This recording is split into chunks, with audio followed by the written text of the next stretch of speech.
wanted to write from like the moment I couldn't even spell. But I do agree. I got a lot to learn when it comes to acting. I still got to practice. We're on the radio promoting the show and had invited people. Better than the first. The Adam Talks Podcast, Season 2. Welcome back, everybody. I'm so happy that you're here. Thanks for joining us. It's going to be a good episode. It's going to be a fun episode. But before we get into that, guys, if you could do me one real quick favor, it just takes a few seconds. Literally is the easiest thing you're going to do all day. If you're on YouTube watching us right now, there's a subscribe button. Could you push that for me? Really would appreciate it. And if you're listening, guys, you're listening to the podcast on Spotify, Apple Podcasts, or iHeartRadio, go ahead and hit that follow button. Guys, it means so much. And it helps out to understand who's listening, who's watching, and who's staying with the podcast for the long haul. But this episode, as I said, is going to be a lot of fun. It's going to be a great episode because on this episode, my brother stops by. And we talk about his football career. We talk a little bit about the backyard wrestling days. Talk about some card collecting for a minute. It's just a fun episode with all kinds of things. So guys, without any further ado, I'm not going to leave you waiting any longer because this episode's a lot of fun. This is my conversation with my younger, bigger brother, Alex Shirley. Hey everybody, how's it going? We have an awesome guest on the show today, a guy that without him, if I'm being honest, this show would not have taken off to the point that it's taken off to, and you've heard me talk about him on several different episodes. He just walked out of frame, and that's okay. We're talking to my brother, Alex Shirley. What's up, dude? What's up? How's it going? What you up to, man? Oh, just got home from eating pizza. Oh, that's nice. We had Wendy's earlier, so it's really good, you know. But Yep. yeah, man. Yeah. So yeah, you got me all these big guests in a different way because you made me think something different because, you know, before I was like, they're all famous. Why the hell would they talk to me? And you put it pretty simply to me. They're just people, you know, People. so yeah, so I mean, it's crazy to think that before you gave me that talk, out in the front yard and told me to talk to DeWand and Chauncey and them guys about coming on, that it was just going to be a normal, like me talking to myself or talking to family and friends, you know. But because of you, this show has gotten to where it is. I've talked to, you know, I've talked to Mr. Anderson, Donovan Beard. I mean, shoot, I've talked to people from different countries, man. Yeah. But big inspiration to me in either case because you're the man. In Kyle's famous words, the almighty great Alex. Our friend Kyle says that stuff. But, so, this guy and me go back literally all our lives, cause he's my brother. I feel so dumb saying that, but it is what it is. It was part of, our backyard wrestling organization, but even before that, he was into football. How did you get into football? I mean, you were in Pee Wee for the Titans first. What happened there? How did that work out? Well, they did like a tryout thing at school, and they had like you could go to YMCA or you could do this. And well, me being me, I was a class clown, and I was like, I ain't gonna do that. I ain't gonna play that. And all my friends were like, oh, we signed up for YMCA, and I was like, oh, I missed the deadline. So, Hunter Scallion reached out to me and was like, hey, Shirley, you still want to play football? And I was like, yeah, I want to play football. He's like, well, my coach, Coach Monty, said we still have positions available if you want to, you know, come try out for the Titans. I was like, I don't think I'll even make the team, man. I really don't think I'll make the team. And he was like, dude, everyone makes the team. It's the Titans. We suck. So I was like, okay, well, I'll try out. So I tried out, and I did pretty well. I mean, it's 5th grade, so you're not going to think you're going to do good anyways. I mean, you're like, well, I'll try it. So, and I played, I caught a couple catches. I I made a couple big tackles and sacks, and then I kind of fell in love with defense. But I like playing receiver. I like catching the ball. I hated blocking back then. I remember that was one of the big things for me. I was like, I don't want to block for these people. They don't care. Like they don't care if I'm sitting there blocking for them. I mean, I'm in 5th grade, so I'm like, I want the ball. I want to be the one that gets the ball. Like I deserve the ball every time. Is what my mindset was back then. Like no one else matters on this team. It's me or nobody. So I finally I got taught that you had to share though. You know, playing with the team, you had to learn to share. So like backyard football, I was just like, get me the ball, I'll score the touchdown. I don't care what happens, I'm getting the touchdown. So I played a little bit of fullback back then, not much. I got like 2 plays in, and coach was like, I like you blocking better than I like you running the ball. And I was like, okay.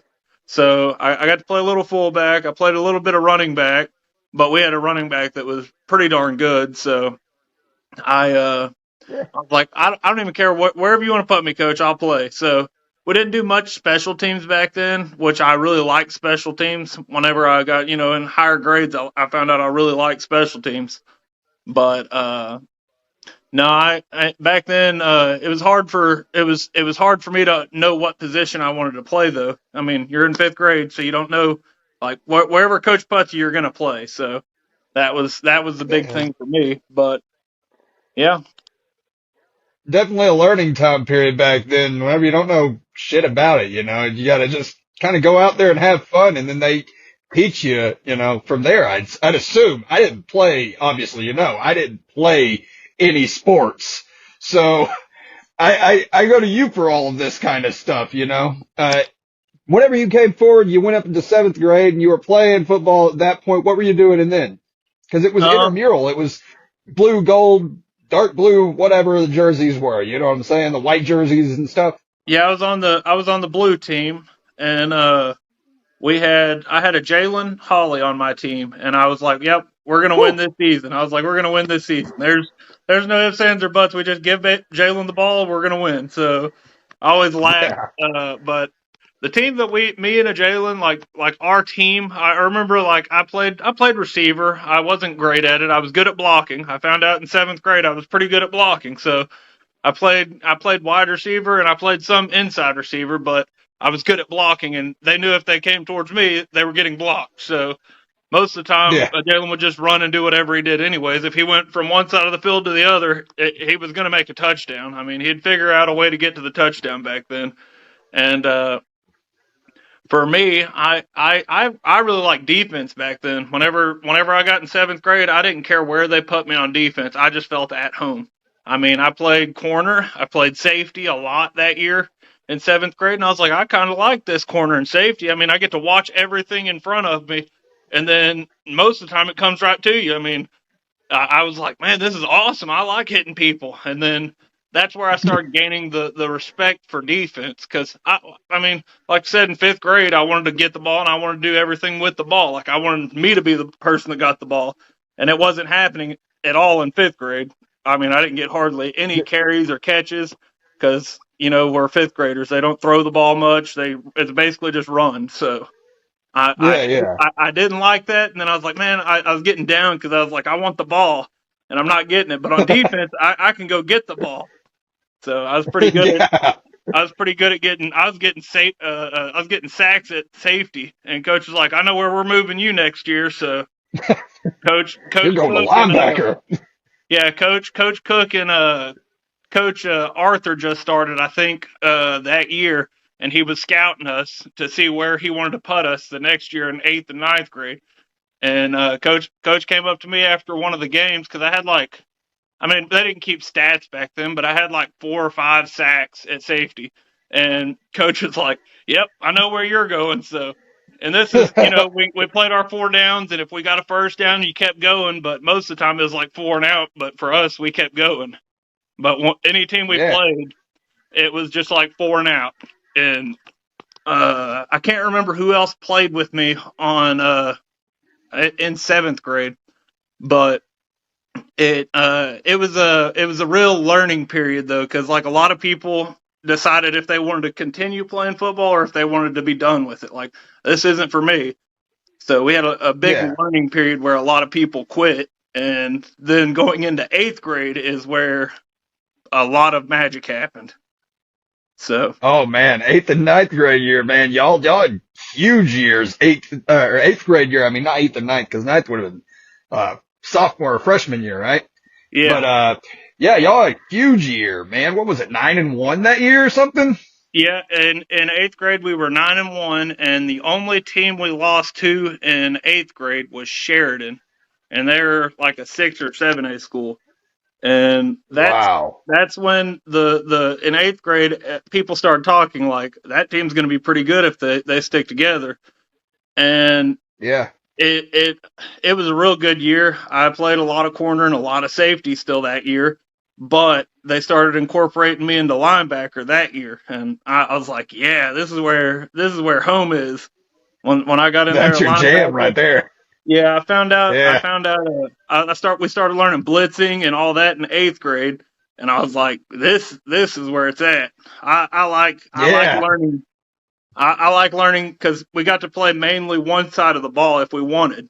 Like coach would still Yeah. like in 8th and 9th grade, you were still learning offense and defense, and they were still teaching the fundamentals because some people didn't start till 7th grade. So, but you got to learn. Okay, I like receiver because we're throwing the ball more. You know, some of the kids had arms on them. Like we had a quarterback that was pretty good, and he had an arm on him, so he could throw it.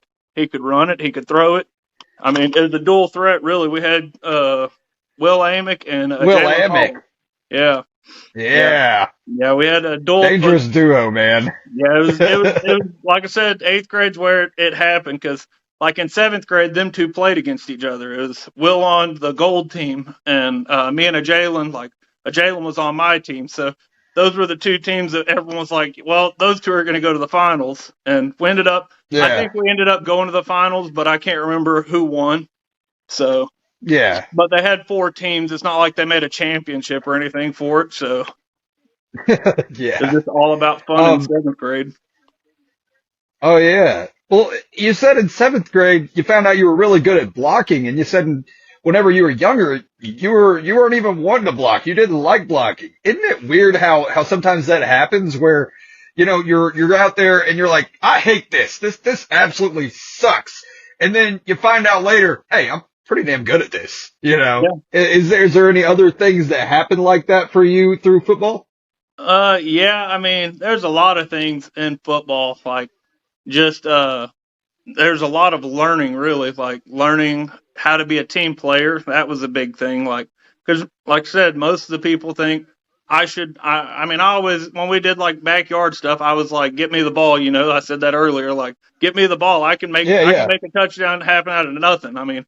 If you put me in at quarterback, I'll make sure the ball gets to whoever to make a touchdown. But in 7th, 8th, 9th grade, all the way up till about 10th grade, you're still learning. I mean, there was a lot of learning in that time period, and just figuring out where everyone's good at. I mean, that was a big thing too. Like, okay, he's really good there. I'm not even going to try out for that position because I know I'm not going to get that compared to him. I mean. A guy that's, say 5'11" and runs a 4.1 40. I mean, really he didn't, but in my eyes, everyone ran that. So, I mean, but in 8th and 9th grade, I really found out I liked defense. Granted, I always loved playing receiver and quarterback. If it was up to me, I'd play quarterback and receiver all the time. But, I found out I liked defense. I found out I really liked playing defense, and I liked hitting people. I mean, it was weird. Yeah. I got to where I liked getting hit at practice and hitting people because I could retaliate if someone hit me. I'm gonna come back and hit you harder. So I enjoyed that aspect of football because, like, if say you were playing receiver and I knew what route you were already running because I played receiver for 2 or 3 years previous. In 9th grade I would have played it from 7th or 5th grade all the way through. If it was in the backyard playing, or you just look across the field and you could see what routes they kept running or what route the guy in front of you kept running playing corner and safety. Well, when I transferred over to linebacker, I played corner and safety. So I already knew all my coverages and all that. So when they transferred me over to middle linebacker, it was like, I already know what they do. I'm playing middle linebacker now. I got to know what my linemen do. And, yeah, getting to learn, coverages and getting to learn blitzes and, okay, you need a blitz over here. I was playing, you basically, when you play middle linebacker, you're playing the quarterback for the defense. So I learned a lot at that. I mean, I played quarterback for a while, so I kind of understood offense on, okay, linemen shift this way. They're all doing this. I knew how to read what was happening on defense, what coverage they were in. I knew how to do all that because I played quarterback some, not much. I mean, I watched them and I would write down like after practice and stuff. This is how you do this. This is how you do this. So I knew how to read it. So whenever you flip the card around and you're doing that on defense, it was a lot easier to read. It was a lot easier to read offenses when you knew how to play offense. But getting into high school when they changed like setups. They did like wing tee and stuff like that. Man, you had to get the playbook back out and start reading and start understanding more. There was a lot more depth to that now. You're learning playbooks and stuff and coverages and how would we do this? Like I'd ask coaches a lot of questions about stuff, even if I didn't play that position. Like I'd be like, so if the running back goes in this gap, what's going to happen, coach? Like he's going to get hit. Like why would we set him up for that? So it would be like a one-on-one situation, but it was good learning all that. What was your sophomore year like? I know it was a really bad season, but what was your sophomore year like going from playing 8th and 9th grade with Coach Arthur and Coach Riggin, going up to the high school level with Coach Hornbeck and those guys being your coach? Well, was it a complete different shift or? Yeah, I mean, you go from like, so I didn't start necessarily. I rotated in every year I played. I rotated in. I never started. Like I was never the number one guy, but I didn't care because I knew everyone on the team was good. So I rotated in, and my 10th grade year, I finally got a starting position, and it was on JV, and it took two games to get a starting position on JV, and everyone's like, "Oh, JV sucks. Like you're the bottom of the totem pole. You're 10th grader. I mean, starting on JV, you're doing pretty darn good." So. Yeah. But Coach Hornbeck saw a lot in me that year. And at practice, I was there before everyone. I left after everybody. I'd go over the playbook whenever we get the playbooks out and start looking over those. I'd look over offense. I'd look over defense. I'd learn how my defensive plays would be better for offense, like how I could learn how to do my position better. And I'd go out and throw with the quarterbacks, the receivers. I'd hand off to the running backs and tell them, hey, take this step this way. It'll make you so much quicker on your break. And the older kids just kind of shrugged me off. Like the seniors, they just shrugged me off. Like I ain't listening to you. You're a 10th grader. Like I know your brother. I don't have to listen to you. Like I'm like okay, but now. A lot of them will come back and be like, dude, I'm glad you stayed and threw with us and talked to us and hung out. Like I'm glad you did as a 10th grader because it made you better as a senior. I was like, well, yeah, but it kind of sucked because, you thought, well, they're my brother's friends, so they're my friends too, and some of them would just blow me off. But I didn't care. I was like, I don't care. I'm here to learn for me. I'm not here to learn for them. I'm here to get better for me at football. So it was always kind of like, I don't care. I mean, if we had to run one lap after practice or run gassers, like one set of gassers after practice, I'd run 3 or 4 just so the next day I knew I'd have better cardio than everyone else. So when everyone's falling down and, oh, I'm tired. Oh, I'm done. I was like, all right, let's go. Let's keep going, guys. Come on. The fourth quarter, they're not going to let up. And I'd push them as hard as I could. But as a 10th grader, weighing like 135, 145 pounds, I mean, you're going against kids that are 185, 190 pounds, and you're like, I'm doing the best I can. So I made my own diet after that. In 10th grade, I made my own diet. I was eating peanut butter and jelly sandwiches, which is mainly just peanut butter on bread. And I drink every like 3 days, Mom was going to get more milk. Because I was drinking, I just drank a ton of milk, and I'd eat a ton of ice cream. But I went from my 10th grade year to my junior year weighing 215 pounds, and they moved me to D end. Holy cow! Yeah, they Yeah. moved me to D end, and coach was like, over the off season, Shirley put on some weight, and I was like, yeah, I've been eating. So he's like, yeah, he got Yeah. on that steak and potato diet. But that's what coach Yeah. always said. He got on that steak and potato diet. And I had a friend, Carlos. He came in going into our 10th. It was 10th grade to 11th. He came in, and me and him started working out regularly every day. We'd Big run. C4. Yeah, we'd run. We'd do our we'd pass, play football. You know, any chance we could get, we'd stay after practice. He wasn't even on the team yet. Me and him would stay and throw the ball. And he's like, dude, you're one of the first people to actually stay and want to, like, no one wanted to hang out with me. No one wants to be my friend, but you stay after practice and you'll throw with me. I was like, dude, I throw with anybody. Like, I don't care right now.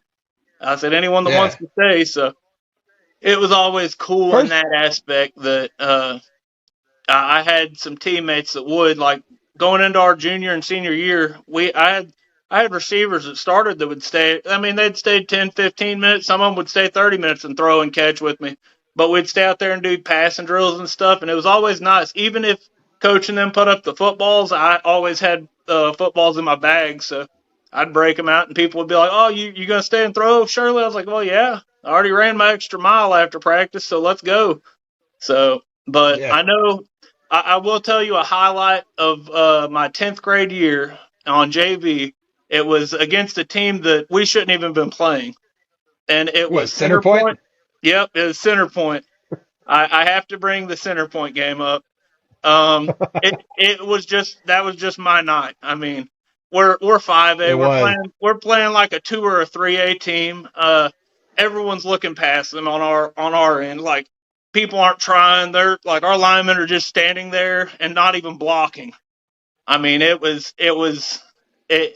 I took it as a learning experience, and I was like, I'm gonna do my best. Like, I'm playing like they're 7A school. Like, say they're Lake Hamilton. I'm playing like I'm playing against Lake Hamilton or El Dorado or someone that, or Greenwood, like the people that won state every year, Camden. I mean, I'm playing like Yeah.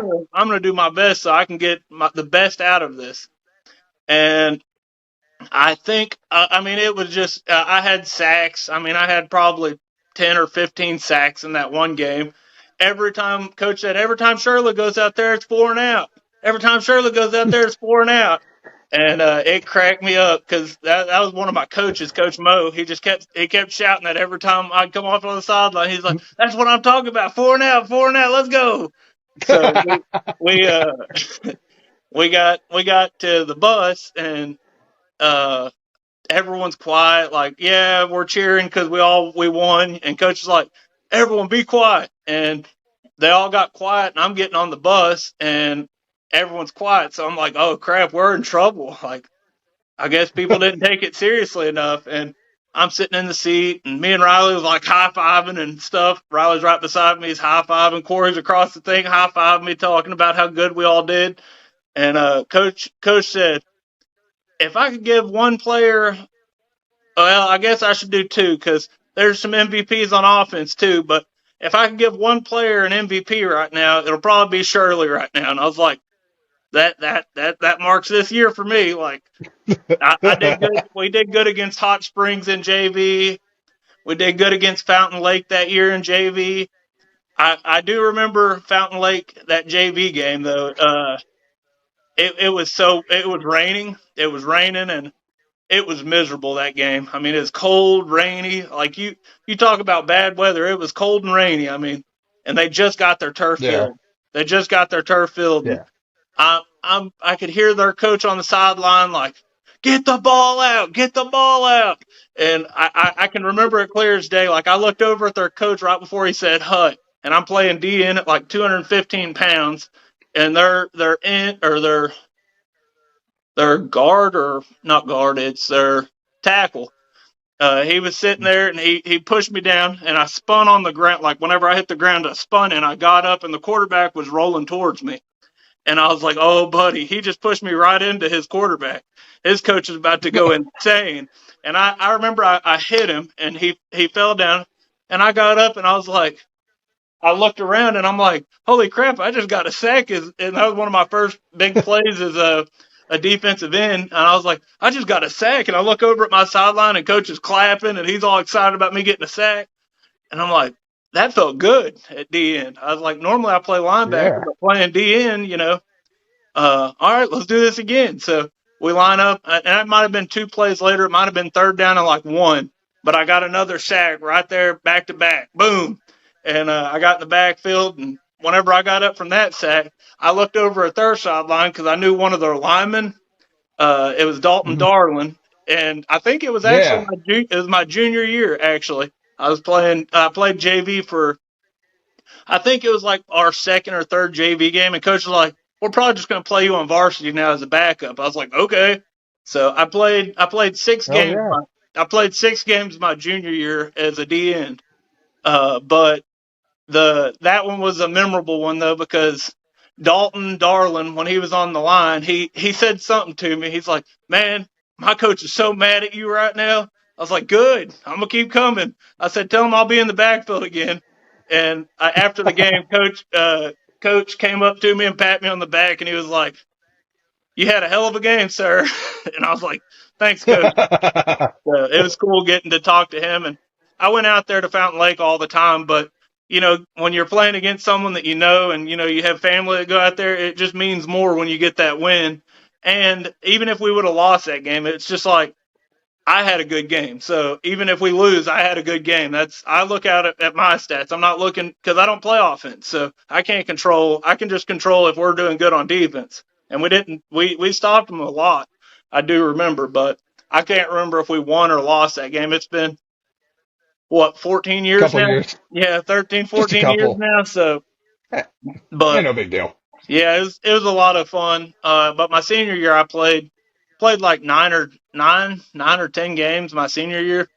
I played backup, but the guy that started over me had 120 tackles. So, I mean, can't really complain with that. Harlan Jones.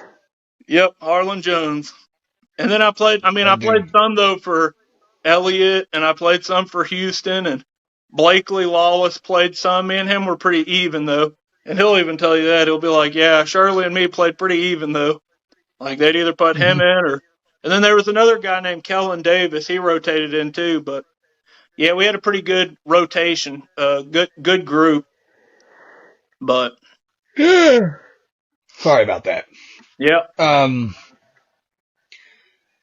The thing I think that they missed out on was having you at tight end. I know your size wasn't amazing to play tight end, but I think they missed out on having you as a tight end because your hands are unrivaled in my opinion. I mean, the only one that comes close is, the one real deal, Jalen Holly. As far as catching skills, man, you would catch, done. It was like second nature to you. I think they missed out on an opportunity to play you at tight end. And I think they missed out on a huge opportunity to play Carlos at running back. Man, yeah. I tell you what, if Carlos would have been in the backfield and you would have been playing tight end, and Riley would have been playing fullback, and you would have Jalen receiving, oh my God, dude, y'all would have had, I mean, the what ifs are endless. You say me at tight end. We had 2 decent tight ends, but hear me out. At one point there was talks of me playing quarterback at Lakeside our senior year, and it would have been dangerous. Alex at quarterback, Riley at fullback, Carlos at running back. At one point, this was in the talks, and then we'd have had a Jalen out wide. We'd have had either Tavion, Richard Burke. We'd have had Brett Gaston, Scott Cole. I mean, yeah, you would have had a dude, y'all. It was pretty awesome thinking that I got the opportunity to at least get asked if I wanted to play quarterback. But with having my messed up shoulder, I was like, I'm good. I'll stick to defense. I know I can hit people. If I mess up my shoulder, I can still go out there and hit people. Like I can make plays, I can make interceptions, I can make fumble recoveries. I was like, we don't have to worry about any of that. But yeah. Also, I remember at that time whenever I talked to you, you're like, well, I mean, I didn't really have enough time to learn the full playbook on offense either, because it was like summer right before y'all were going to start doing, you would add like just a couple months to learn everything you needed to know about quarterback. And that wouldn't have been nearly enough time for you to be prepared to play like full games out there and everything. Yeah. And know, having the full play knowledge and all that, you know, and I completely understand that, but damn, dude, that would have been a dangerous unit on the field. Y'all would have definitely gone further than you went, and dare I say it, to state, if that would have been the combination, in my opinion. You got a cannon arm, but you've also got a super accurate arm whenever you're throwing it. But like I said, my original thought still stands on this, man. Fucking you at tight end, are you kidding me, dude? You could block, you could run, you didn't have the top speed, but you had the best hands I ever seen. So I mean, if you had asked trusted you at catching it. If you had asked Coach Riggins, I was top 5 on catching. In his book, all time, I was top 5 on catching. He said, "What you make up for in speed, you can catch the ball in stupid positions." And I'm like, yeah. Yeah. I mean, I could go on and on about stories that we have about me making catches and at practice. I mean, like I could tell whoever wanted to listen. I could talk hours about catching passes at practice and making people look stupid, even though I have no juke moves whatsoever. You have the world's slowest spin move. Yeah, like I don't have good jukes, but I say if you can put the ball in my area, I'll make the catch. So yeah, it was always fun though, man. I enjoyed football. I wouldn't trade those days for anything. I wish we could have went farther in the playoffs, but you know, it is what it is. We lost to a good team. I wouldn't say they were better than us because they weren't. We were way better than them by all aspects. I mean, they had 2 good players. 100%.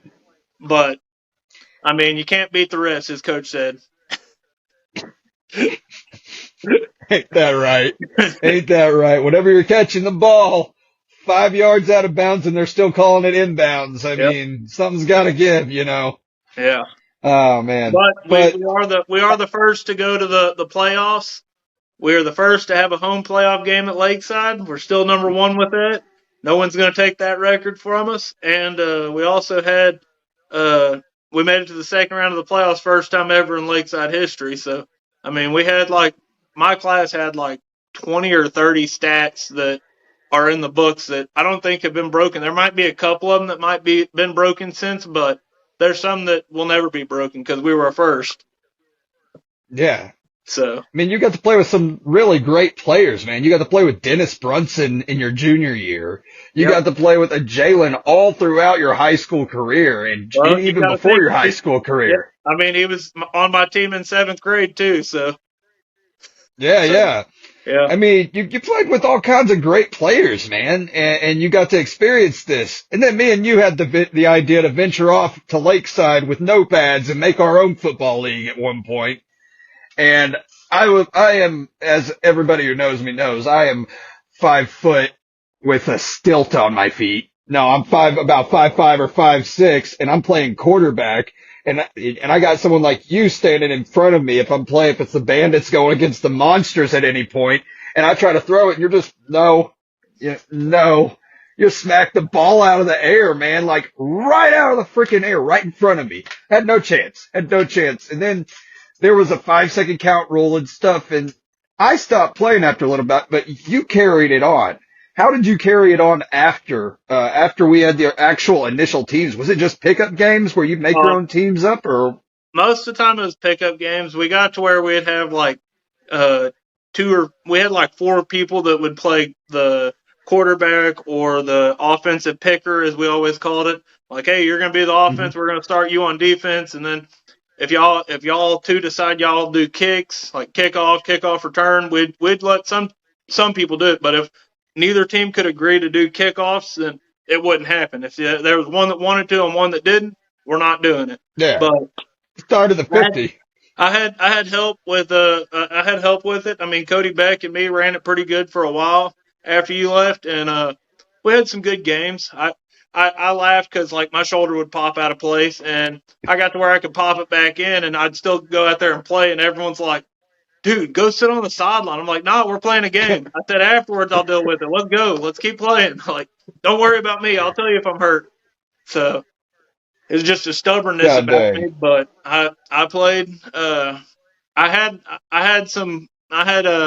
one game. I had like 3 picks. I had a fumble recovery, and then I had like 7 touchdowns between running and throwing. And everyone was like, dude, you need to go play somewhere. And I'm like, nah, I mean, I enjoy doing this. Like, pickup games, I'm good with. Like, I would have liked to have played semi-pro, and I got offered to play semi-pro up in Little Rock when they had the semi-pro up here, but it was just getting up here, and did I really have the want to play it? I mean, I was working all the time, and I didn't want to add something else that I couldn't fully commit to. So, like, if I Yeah. had 3 jobs, I didn't want to fully commit to another thing and basically have 4 full jobs. I was like, I wouldn't have any time to do anything. So Yeah. I said I wouldn't do it, but I did enjoy coaching. I got to coach a Pee Wee team for 1 year, and I enjoyed that. That was with Jude, right? Yeah, I got to coach. It was Lake Hamilton. They had it's kind of a funny story in the sense that the coach didn't have any of the dads. They didn't come that day.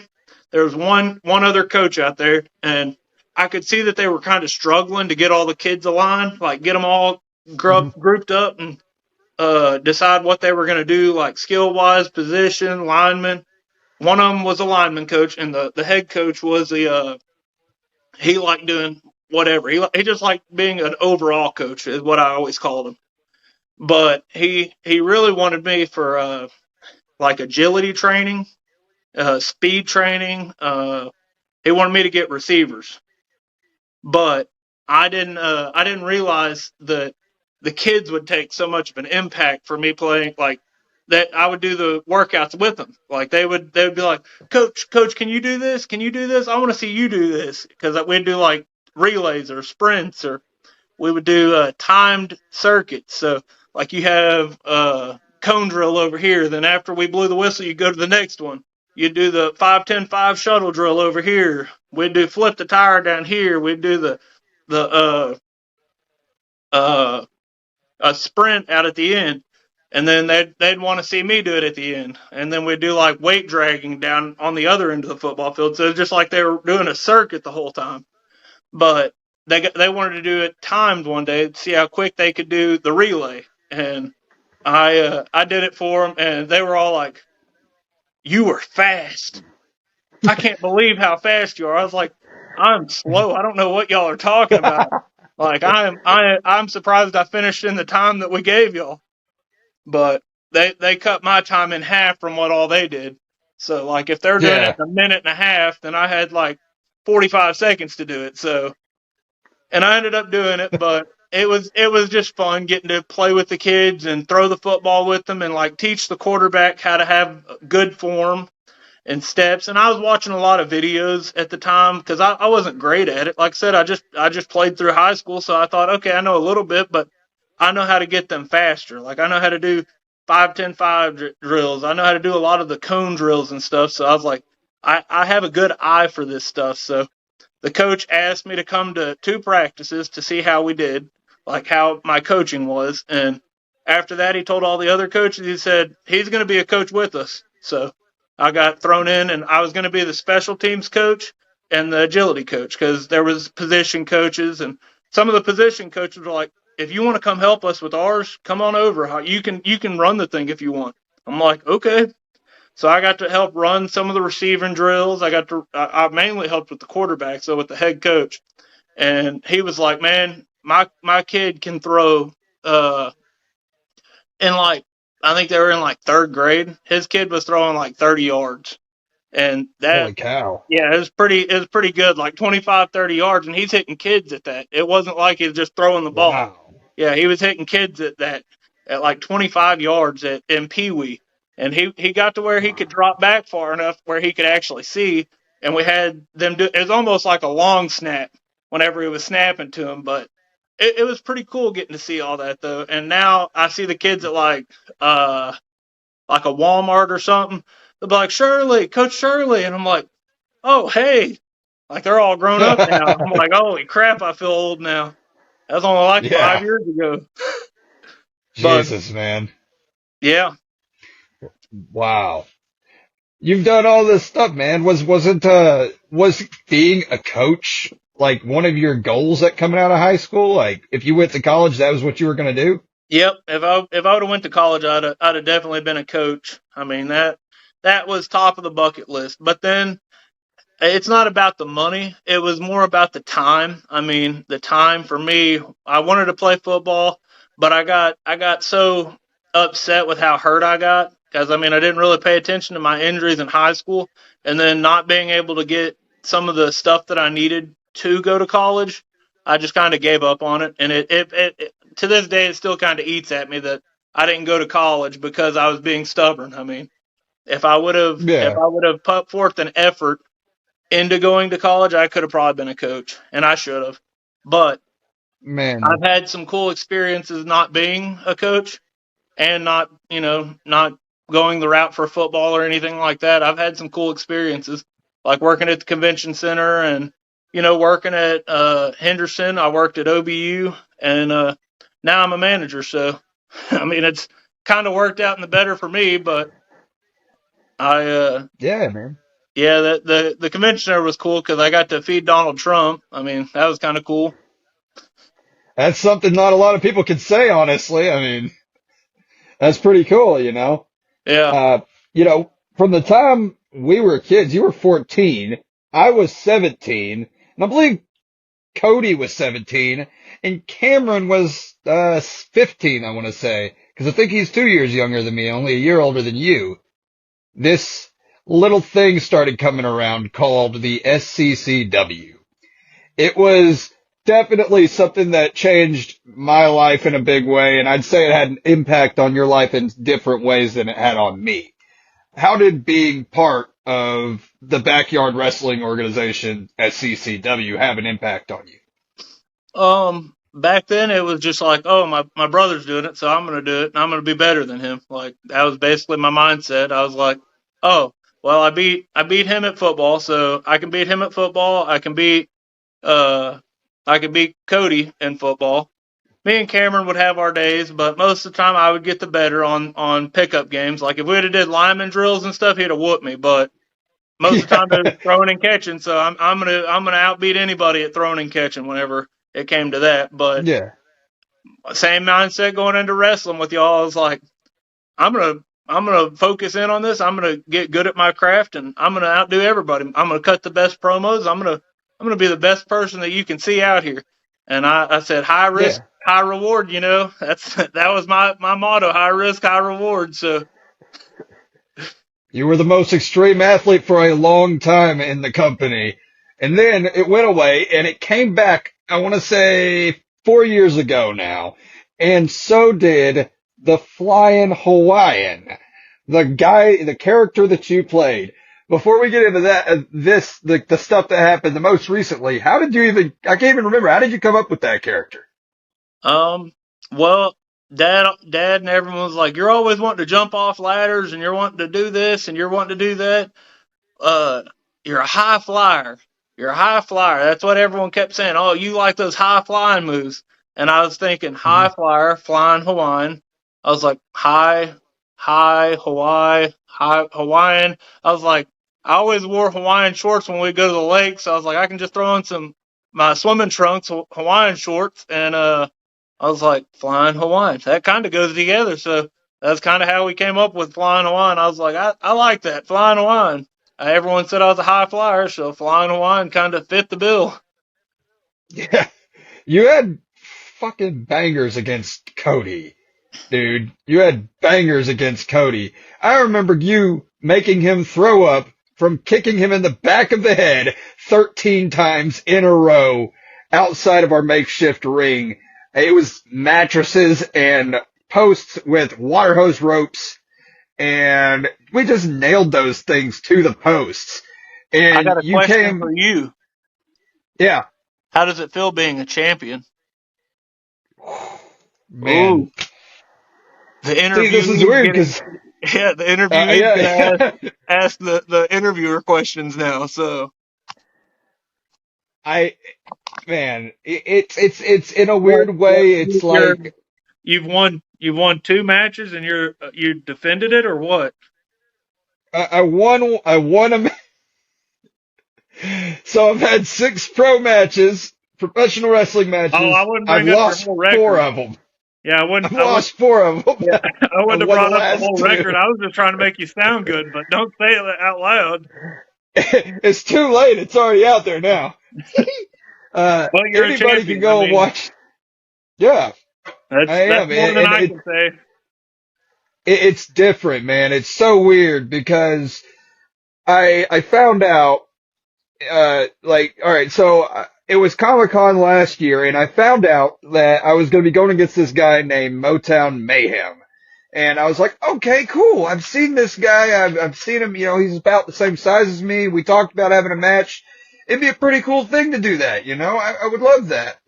And it got closer to time and stuff, and he was like, he messaged me and he said, he's like, hey, so they were, talking about, since you're coming from such a long way, that, you coming up here, we can have a really good match, but, I'm going to end up winning.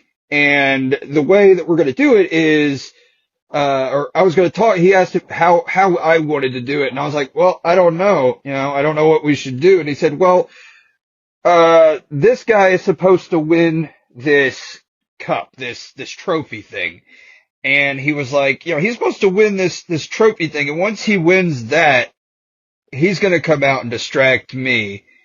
And, at that point, you're going to try to attack me and I'm going to do whatever and end up winning. And I was like, cool. Yeah, whatever, man. I don't have a problem with that, or some screwy finish where he ends up on top. He was going in there as a good guy. I was going in as a bad guy. So, after a little bit, he messaged me. It was like a week or less before the show, and he goes, hey, so plans have changed. He's like, so instead of me winning, you're going to win this.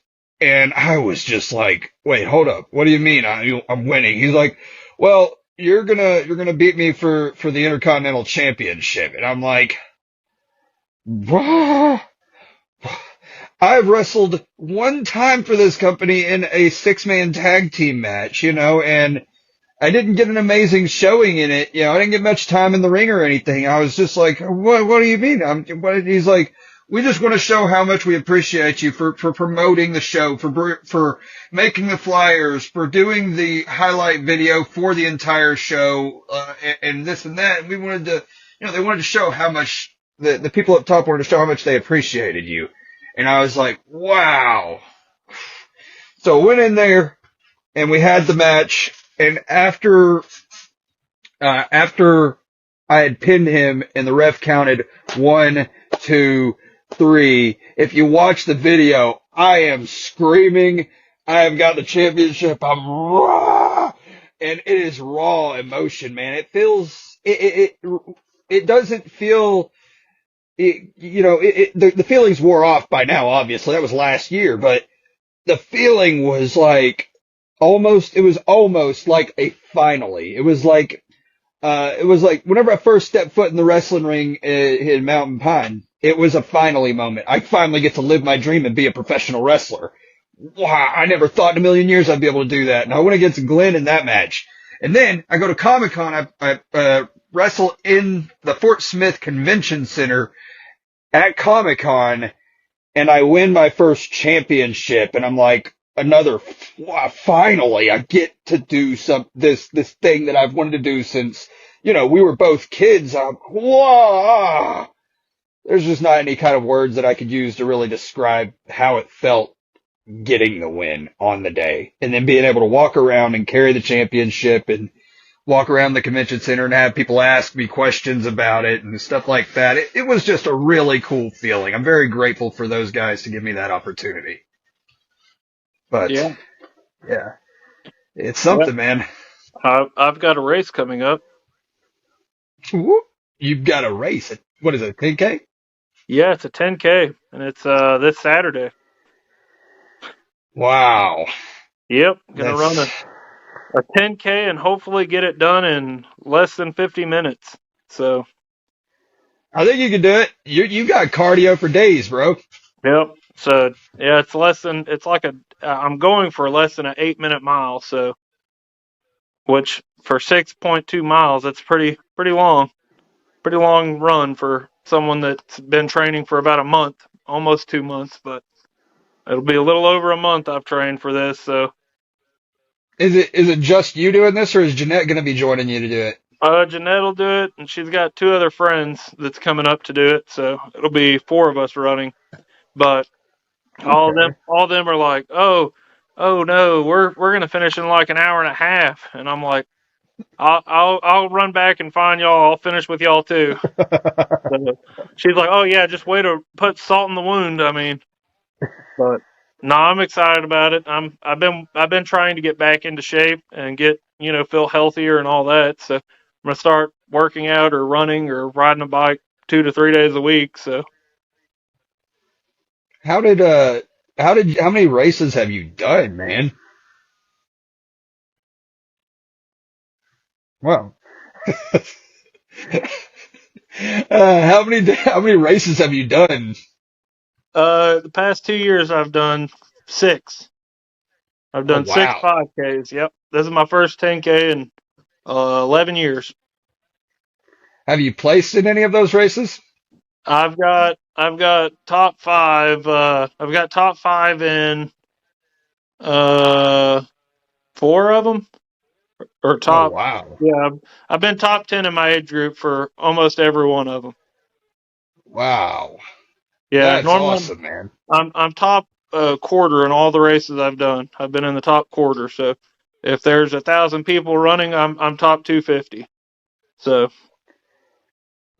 Over the past couple of years, you've really gotten into something in a big way. And you have a whole china hutch full of the stuff now. You are an avid card collector. How and when, man? How and when did that start exactly? I don't think I've ever actually asked you this. it actually started back when we were 13, or when we were 13, when I was 13. My uncle Yeah, we're the Greg, same age. yeah, my uncle Greg gave me and you cards, and he told us to keep up with them, don't ever lose them. And me and you, Mom bought us a binder from like the Dollar General or something, and I put mine in a binder. And it was like my fishing stuff. It was like everything. It had its own place. I had where every card went. I knew where everything was. So I was like, don't touch it. This is mine. You can have the big bin of cards. I don't care. I just want my cards. And back then, you Yeah. wanted all the football cards, and I didn't know what I was collecting back then. I had basketball cards. I had a little bit of football. Just what Dad would say was good. I'd go look through your cards, and I'd be like, "Ooh, can I have this?" And you'd be like, "I don't care. They're just on the shelf. If you want them, you can have them. I don't care." And I'd go through Yeah. them, and I'd pick out the cards that I wanted. And Uncle Greg, I'd call him and talk to him about my cards. I'd be like, "Uncle Greg, is this a good one?" He's like, "Well, I gave you all some good ones. Let me know which ones you found and which ones you like." So I'd call him and be like, "I got this one. Is this one a good one? I'm putting it in my binder if it's a good one." He's like, "Yeah, that's a good one." So I had my green binder that had some. It mainly just had basketball, but I got a couple of cards that I had originally from Uncle Greg in my binders that I got up at the house now. But I got into it about 13, and it really never left. It's just I got into sports, and I didn't have money coming in regular. And once I got to having money all the time, I was like, I'm gonna buy me some cards. I'm gonna get back into collecting. And about, I don't know, 10 years ago, I started. I found a guy that sold cards, and he sold like 1990s cards. And I was like, I know a lot of the people from that era, because that's what Uncle Greg and Dad and our Uncle Kenny would talk about. That's the players and era they talked about. So I went and bought a ton of them. I mean, every week I'd get paid, I'd go buy some. I'd go Saturday, I'd get paid on Friday, I'd go Saturday, I'd spend $100, $200 every time I'd go out there and buy cards. And now Daggum. I just buy them every now and then. But I collect football cards, I collect UFC cards. I collect a little basketball, but mainly just football, UFC, and I've got into collecting some Pokemon. But I mean, if you want me to be honest, I probably started collecting cards back in when I was like 7 or 8 because I collected Pokemon cards, and then I got to collecting Yu-Gi-Oh and Yu-Gi-Oh and Pokemon. I caught on to Pokemon. I had so many Pokemon cards, but Yu-Gi-Oh I did for a little bit, and I was like, I don't like this style card, so. But Yeah. I got back into collecting some of my old Pokemon cards. I was like, these are actually kind of cool to look at. Now that I'm an adult, it's like I kind of want some more of those. So, but Yeah. I got some cool cards. I mean, What goes into a good card for you? it's really just about the name. I mean, a name, the way it looks. I mainly collect rookie cards and graded cards. Hmm. So, like, graded cards are like on a scale of 1 to 10, 10 being the best you could get, 1 being you might as well throw that thing away. I I've got I've got a lot of graded cards, but I just look for rookie cards mainly in like football and basketball, or if it's like a year they won a championship, it's like I want that card. Like they won the Super Bowl and they have a Super Bowl card, I want that card. But a lot of my like Pokemon cards that I've collected are cards that I remember having whenever I was collecting them back in the day. And the UFC cards, if I find a rookie or someone that like I know or I'm like, hey, I've talked to them before. I want that one. So if I can find it, I'll get it. But if not, it ain't gonna affect me at all. I mean, I've got to meet some football players and I've got their autographs on cards, and I've always thought it was cool getting to meet people that that have played in the NFL. It's like, dude, Oh you're yeah. you're in the Hall of Fame. Like that's crazy to think that you're in the Hall of Yeah. Fame and I'm getting to get your autograph and know that you played for what most Americans think's the best team in the NFL. So Yeah. yeah, That's freaking nuts, man. it's pretty cool getting to meet some of them. But yeah, I just it's a nice hobby. I call it my retirement plan. Uh, Yeah. I mean, it's an investment. A lot of It's That's an what I was about to investment say. that A you lot can of see. investment. Yeah, it's an investment that you can see though. Like you can see if it rises. Most of these cards nowadays are going up in value. They're not going down. So Yeah. a lot of the older cards now, like the card guy I just went to the other day, he's like, dude, the '90s cards, if you have any of those, they're going up in value right now. Everyone's buying Oh them. wow. Yeah, like a lot of people quit collecting cards. Like Patrick Mahone, of course, is a good one to get, but a lot of people aren't collecting cards from right now because they're not they're making their name for themselves, where the cards Yeah. in the '90s already had their name and their time, so they're collecting those now. But yep, Right on, man. Right on. Right on. Well, we're winding down on the episode, so I'm gonna tell you to shut up. No, I'm just kidding. But anyway, we're winding down the episode, meaning what I do at the end of each episode is talk about things that I'm grateful for because, I'm grateful for all kinds of stuff, dude. You know that by how many people I've talked to, how humble I am about all of this stuff that I'm doing. It's just me talking to people, and it it sounded like someone got tased just then. I'm getting a It's the phone second call. time that's happened. Yeah, I got a phone No, call. you don't So get to have those. yeah, You don't I'm get an to important have those. person.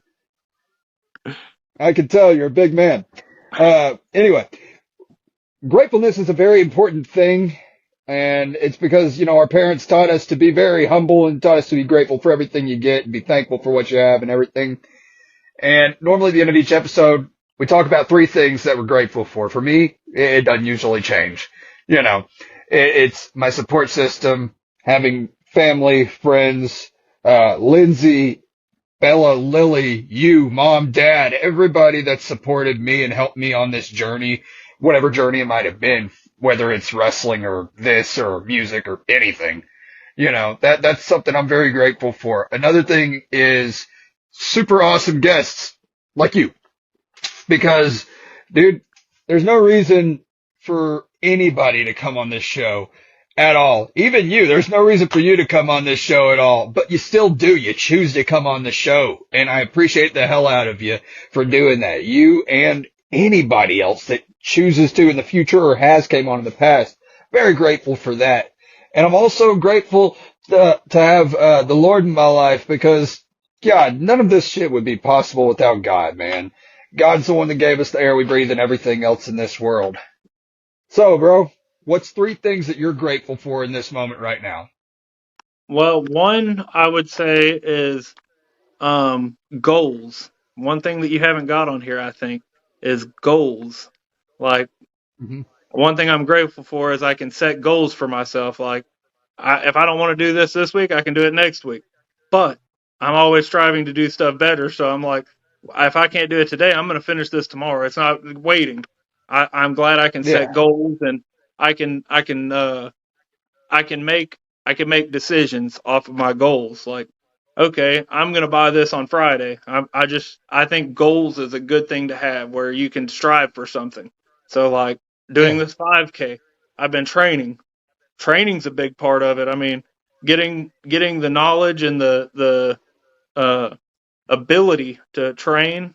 Being able to train, I'm grateful to be able to train, because there's a lot of people that can't train or don't want to, don't have a drive to, which drive would have been a good one to say, but training, drive, it all kind of goes together. I mean, having the want to is really what it is. If you don't have a want to or a reason why, then you don't have to. So, but, and lastly, I mean, you say family every time, so I'm trying to think of stuff out of the box that's like, holy crap, I didn't think that way. But like you said, teamwork and teams and all that, we've been all over that. I think that being grateful would be a good one. Being grateful for everything, y'all, family, friends, support. Yeah, that's all good. But yeah, just goals is a big one. Having goals. So All right, man. Well, shoot, I appreciate you hanging out for like an hour or so with me, man. yep, I'm glad I could be on. Yeah, man. Now everybody that's on here watching has got to see your ugly mug come on here and Yeah. know who I'm talking about. Yep. Yeah, that's you. Yeah. Well, Anyways, man, yeah, until maybe next time. maybe next time I'll come up with some questions and interview you. We'll Oh, do it yeah? from a Yeah, you different think you can do a perspective better on the job? Oh, nice. Adam Talks I, podcast. We'll have Alex do it. Alex will run I the see show. I see how it is. Now you're trying to take over my podcast. It's going to be the Alex Talks podcast after the next time you come on. Trying to be Well, better than me again at something else, huh?